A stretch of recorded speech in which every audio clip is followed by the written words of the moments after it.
After months of speculation, Nikki Haley is making it official.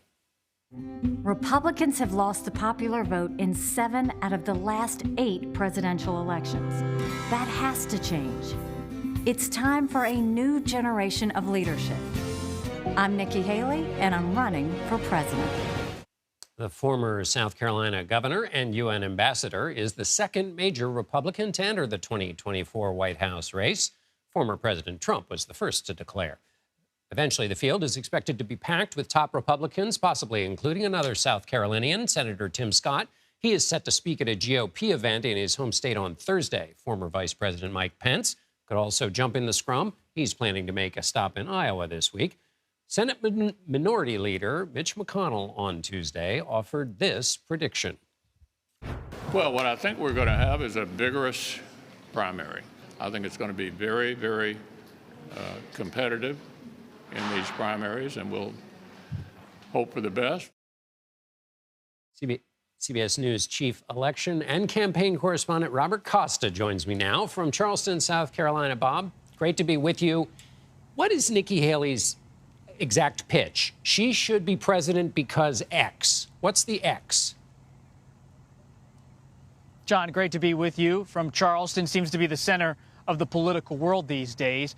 Her pitch is that she's best positioned to take the Republican Party in a new generational direction, but she's not willing yet to have a direct fight with former President Trump, her former boss.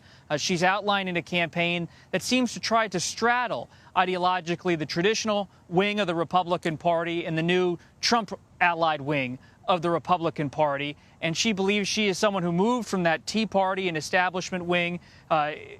She had a relationship with both sides of those political coins a decade ago, and now she can do the same in the sense of bringing the party together. But a lot has changed since she really rose to the national stage back in 2010, winning the governorship here in South Carolina. Well, yeah, I want to ask you about what's changed. But before I move on, she mentioned, as listeners just heard, that the Republicans have lost the popular vote in 7 of the last 8 elections. She's pitching herself for the future, but that's a comment about the past. Is that both a subtle dig at her former boss, and secondarily, what's her answer for how that's going to change, or what she's going to do to change that? It's a not so subtle dig at former President Trump, who's in his 70s, and she's looking at this race, and she's 51 years old, has been a governor, a South Carolina politician for a long time, an U.S. ambassador to the United Nations, and she's one of many Republicans in their 30s, 40s, and 50s who say this is a crossroads for the party. It's time for a new generation to take charge. But it remains to be seen how much of a fight she wants against the former president, or how much fight anyone really wants with him. Florida Governor Ron DeSantis has resisted so far, going after Trump, who has attacked him. Trump has been a little bit reserved in Haley in terms of giving her a nickname. He hasn't done so far. But what I'm watching, John, after covering Haley for over a decade, is what is she going to try to do to cast herself as a generational leader? Is she going to take a new position on immigration?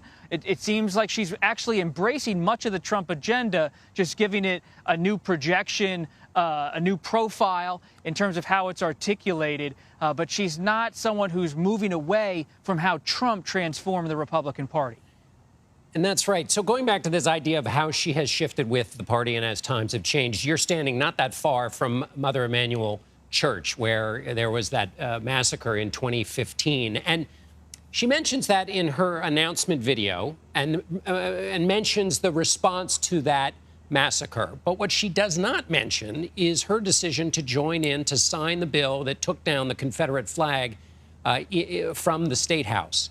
So why didn't she mention that, which, when she did it, was quite a strong example from those who supported her and her future of her ability to take strong action in handling a sensitive and important issue in America?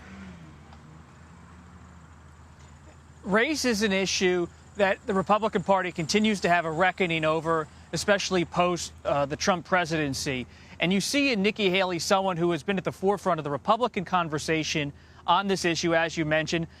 Post the Charleston massacre at Mother Emanuel, she was someone who came out and spoke about the Confederate flag and the Confederate symbols on the state flag and the need to bring them down. But there is a reluctance among so many first-tier Republican politicians to take on the issues of white nationalism, white supremacy, the Confederate flag head-on. They rather not deal with that as they make an appeal to the conservative voter in their party, the Trump voter in their party.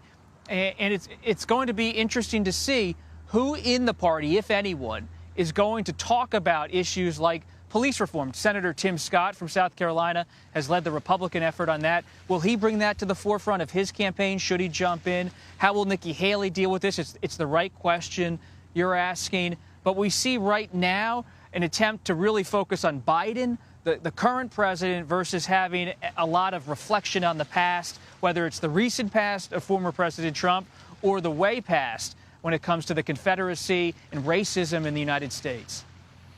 And finally, Bob, give me your sense of the rest of the field, when it might shape up, sort of who we're expecting to join in the next period here, this race now of two Republicans for the nomination. Based on my calls today, John, everyone. Nikki Haley's entry into this race moves forward the calendar because a lot of these potential candidates, likely candidates, are watching her entry and saying she's going to get some attention. She's going to maybe get some fundraising momentum. She's going to maybe generate some interest with major donors. They don't want to wait on the sidelines too long to let the race start to get defined as something that's maybe Trump versus Haley versus waiting for Ron DeSantis if he possibly decides to enter this race. So look for former Maryland Governor Larry Hogan, former Secretary of State Mike Pompeo, and so many others to start to make more aggressive steps in the coming weeks to get in this race because they know it's likely to be a big field, just as Senate leader, Republican leader Mitch McConnell said earlier today. And that means a lot of future conversations with you, Bob, for which we are lucky. Robert Costa in Charleston, South Carolina. Thank you.